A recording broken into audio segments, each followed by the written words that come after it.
Welcome to our daily vlogs, mga Mima!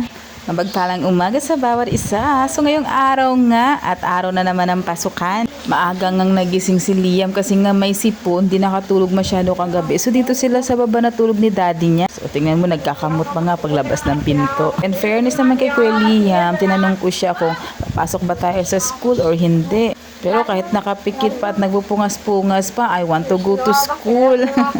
Mas okay nga ganito, Mima, yung mood niya. In fairness, hindi kami nag-aaway ngayong umaga. Smooth lang. Pag mother ka talaga, pabalik-balik ka kasi kailangan i-double check yung mga saksakan, kung ano nakasaksak. Diba? Para sure, 100%. Siyempre, especially na yung key kasi madalas naiiwan ko yung key sa loob. Nako talaga naman. Nagkakaedad nga naman, no? Ito nga araw-araw yung aming gawain ni Kuya Liam. Pero madalas po hindi matatapos yung isang araw na hindi talaga kami nag-aaway, mga mi. Kahit pigilin ko man yung aking sarili, ay talaga namang meron talagang minuto o oras na high blood talaga ako. Pero ngayong umaga, new day, new life, bagong blessing, ayan. Smooth ang aming umaga ni Liam. So, ayan. Chine-check ko nga dyan yung e-bike kasi nga chinarge siya ni daddy. Hindi pa pala nakuha yung saksakan. So, kinuha ko muna and check muna yung mga kagamitan sa loob. Maaga pa naman yan, kaya hindi kami nagmamadali. Pero usually talaga, lagi kaming nagmamadali para kaming mga armado ni Liam na may hinahabol. Malapit na naman yung school niya. Pag mabilis, kaya nga 5 minutes. Pero kami, chill-chill lang kami sa biyahe. Kaya umaabot kami ng 10, 15 to 20 minutes. Okay, so matagal na yung 30 minutes. O diba, matrabaho. Kukunin niya yung cellphone, ililipat sa kabilang pwesto para makuhaan ng magandang video.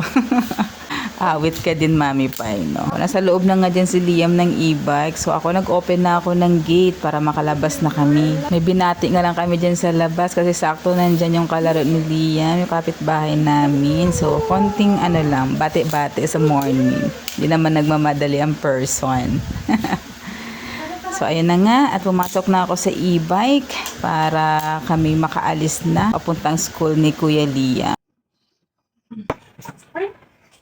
Lord, as kanina sa aming biyahe, papahin ko na aming lugar sa pagkakasya sa araw na ito. Layo mo kami sa mga accident.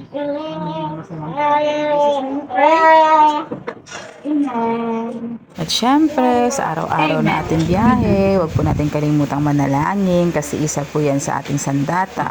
Nag-iisang sandata natin sa araw-araw. In fairness naman, sa ilang months ko na pagda-drive dito sa e-bike namin, napansin ko na may improvement na talaga sa aking pagda-drive.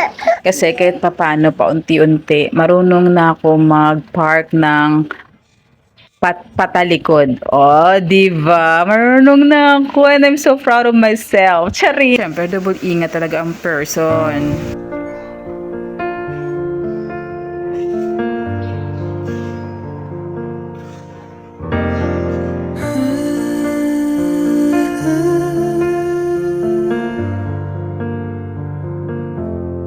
Beautiful life 난 너의 곁에 있을게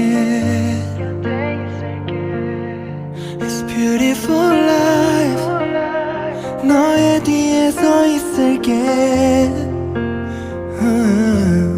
Beautiful life 하늘